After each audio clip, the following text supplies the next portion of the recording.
Una, katulad ni Espinosa, yung ibang mga nag-rescind ng mga testimony. So, ibig sabihin, kino-corroborate nila yung isa't isa. Pati yung NBI. Diba yung NBI na pinilit daw siya ni Secretary Aguirre na mag-testify labang kay Laila de Lima.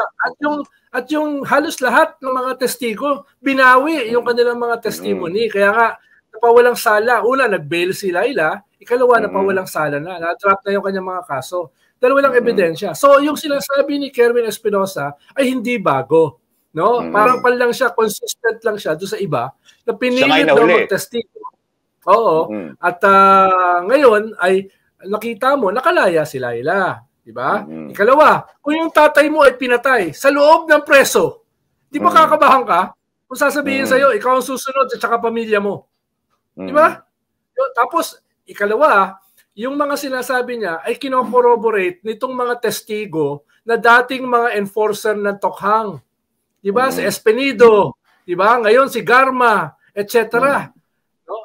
So, yung sinasabi ni Espinosa ay nagiging mas totoo dahil sa konteksto nitong mga hindi ito mga hindi ito mga convict na in the first place ay hindi pwedeng gamitin yung testimony labang kay Laila.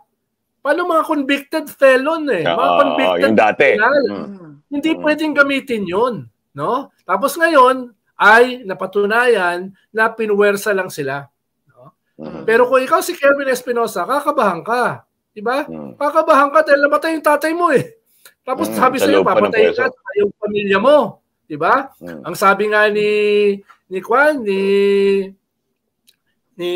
nung mga testigo, yung isa, yung isang pulis na tinawagan daw siya ni Digong at ang sabi, ginawa niyong dinuguan. Ginawa niyong dinuguan yung tatlo na alleged drug lord sa kulungan. Diba? Ginawang dinuguan. Diba? Matatakot ka. At ikatlo, panghuli, kung babasahin mo yung 85-page na affidavit ni Las Cañas, ay nako, grabe. Grabe yung kanyang testimony. Pinapatotoo lang ni Kerwin Espinosa at saka ni Garma. Sabi ni Las Cañas, halimbawa, ito si Garma, ito yung head ng hit squad ni Bongo. No? Yun ang sabi ni Las Cañas na sa ICC ngayon. So, kumbaga lahat ito, dati ay dotted lines, ngayon ay solid lines na ang pag-uugnay sa isa't isa. No? Ibig sabihin, hindi ito bago. No, alam na natin ito noong panahon pa ni Digong. Hindi lang nga siya sumasabog dahil presidente si Digong Di ba? Presidente. Ang hirap magtestigo, baka mamatay ka. Pero ngayon, lahat ito lumalabas sabay-sabay. Sabay-sabay. No? Talagang wala tayong laban sa Talagang yung ating expose ngayon ay tatalunin pa yung Narcos sa Netflix, tatalunin pa yung House of Cards. Tatalunin pa yung no? Yung mga miniseries. Ilang pelikula ang iaanak nito. Imagine mo yung pelikula, ang title, Garma. Di ba? Merong love scene pa, di ba? Meron pang di ba? Sabi ni Montulfo, love scene sa presidente, di ba? Tapos meron pang ex-husband na binigyan ng $1 million nandyan sa Las Vegas. Tapos meron pang itong hit list.